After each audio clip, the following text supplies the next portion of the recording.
চট্টগ্রামের বাজারে শীতকালীন সবজি পুরো দমে সরবরাহ হলেও সেই তুলনায় দাম কমছে ধীরে। এ নিয়ে অসন্তোষ আছে ক্রেতাদের মধ্যে। আরও কদিন পর বাজার নিম্নমুখী হবে বলছেন বিক্রেতারা। মাংসের বাজার তুলনামূলক স্থিতিশীল, তবে সংকটের অজুহাতে মাছের দাম চড়া। শুরুর দিকে শীতকালীন সবজির দাম চড়া থাকলেও চট্টগ্রামের কাঁচা বাজারে সরবরাহ বাড়ার পর কিছুটা পাল্টেছে চিত্র। শিম 50 থেকে 80 টাকা, টমেটো 80 টাকা, কাঁচামরিচ 60 টাকা, ফুলকপি ও বাঁধাকপি 40 টাকায় বিক্রি হচ্ছে। এইভাবে কমলে নিরীহ লোকের আমাদের মতো গরিবের অনেক ভালো হবে।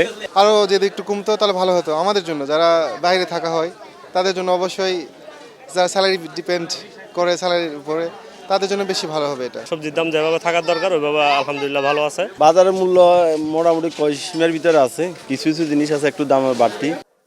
যদিও অন্যান্য বছর ভরা মৌসুমে এসব সবজির দাম আরও কম ছিল, কয়েকদিন পর সরবরাহ বাড়লে দাম কমবে বলছেন বিক্রেতারা।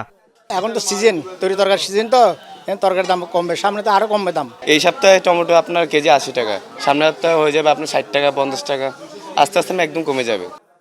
তবে মাছের বাজার অনেকটা চড়া, বিশেষ করে সামুদ্রিক মাছের সরবরাহ কম। চিংড়ি কেজি প্রতি 800 থেকে 1200, রূপচাঁদা 600, পাবদা, রুই ও কাতলা মাছ বিক্রি হচ্ছে 300 থেকে 400 টাকা দরে। জাইলারা জালটা হাড়ি ফেলে দিচ্ছে মাছের উৎপাদনে, এখন তাদের জাল দিলে মাছ নাই। সাগরের মাছের তুলনায় দেশি মাছ ভালো আছে রেট, সাগর মাছ একটু কম, তার জন্য একটু দাম বেশি। অন্যদিকে ফার্মের মুরগি প্রতি কেজি বিক্রি হচ্ছে 170 ও দেশি মুরগি 600 টাকায়। গরুর মাংসের বাজারও স্থিতিশীল। মামুন নুরশিদ অভি, যমুনা নিউজ, চট্টগ্রাম।